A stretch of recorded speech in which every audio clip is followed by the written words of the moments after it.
किसी ने क्या खूब कहा है, लाखों ठोकरें खाकर भी संभलता रहूंगा, गिरकर उठूंगा फिर चलता रहूंगा। नमस्कार दोस्तों, मैं हूं छतरपुर मध्य प्रदेश से गौरव पांडे। एक बार की बात है, एक लड़का था जिसका नाम था गोविंद।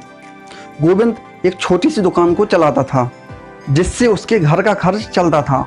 वह कुछ बचा नहीं पाता था और लेकिन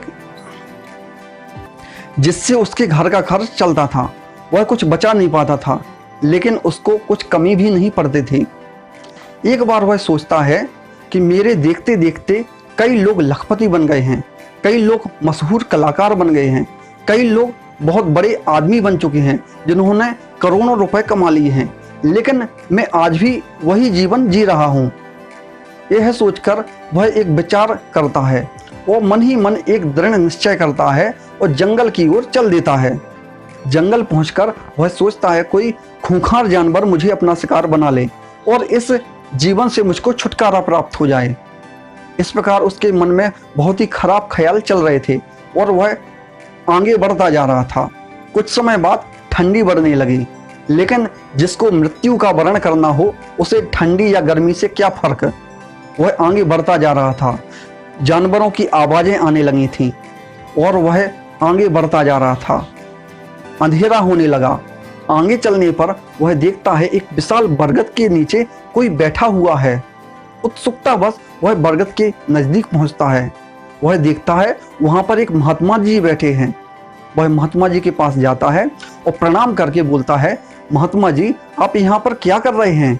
इस जंगल के पास में ही एक गांव है, वहां आप जाकर क्यों पूजा पाठ नहीं करते हैं? यह सुनकर महात्मा जी मुस्कुराते हैं और गोविंद से मुस्कुराते हुए पूछते हैं, यही सवाल मुझको तुमसे करना चाहिए कि तुम इस भयंकर जंगल में क्या कर रहे हो, जहां पर पग पग पर मृत्यु घूम रही है, जहां भयंकर जानवर भी हैं। आगे महात्मा जी बोलते हैं, अगर तुमको जीवन में कोई कष्ट हो तो तुम मुझसे कहो। इस प्रकार की महात्मा जी की बातें सुनकर गोविंद फपक फपक कर रोने लगता है और अपनी सारी कहानी महात्मा जी को बता देता है। और आगे कहता है, महात्मा जी मैं अपने जीवन में कुछ भी प्राप्त नहीं कर पाया। महात्मा जी बोलते हैं, गोविंद तुम्हारी बातों से मुझको महसूस होता है तुम यही कहना चाहते हो कि मैं कुछ अपने जीवन में साध नहीं पाया अथवा अपना कोई लक्ष्य प्राप्त नहीं कर पाया।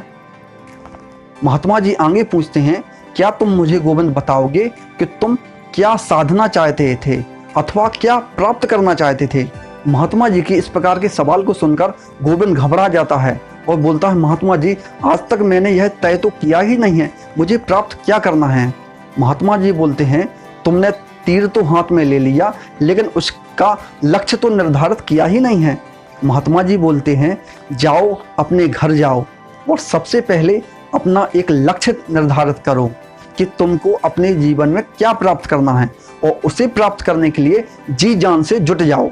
महात्मा जी की इस प्रकार की बातें सुनकर गोविंद अपने मन से मृत्यु का विचार त्याग देता है और अपने घर के लिए ओर वापस लौट जाता है। दोस्तों, यह छोटी सी कहानी हम सबको बतलाती है, हम अपने जीवन में भटकते रहते हैं और अपने लक्ष्य का निर्धारित करते नहीं हैं।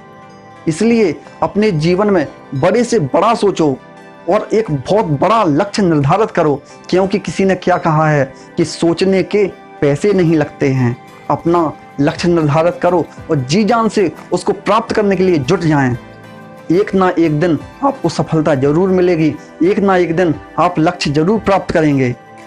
यह छोटी सी कहानी बताती है कि अपना लक्ष्य निर्धारित करें और उसको प्राप्त करने के लिए अपना जीवन लगा दें। एक ना एक दिन सफलता मिलना तय है।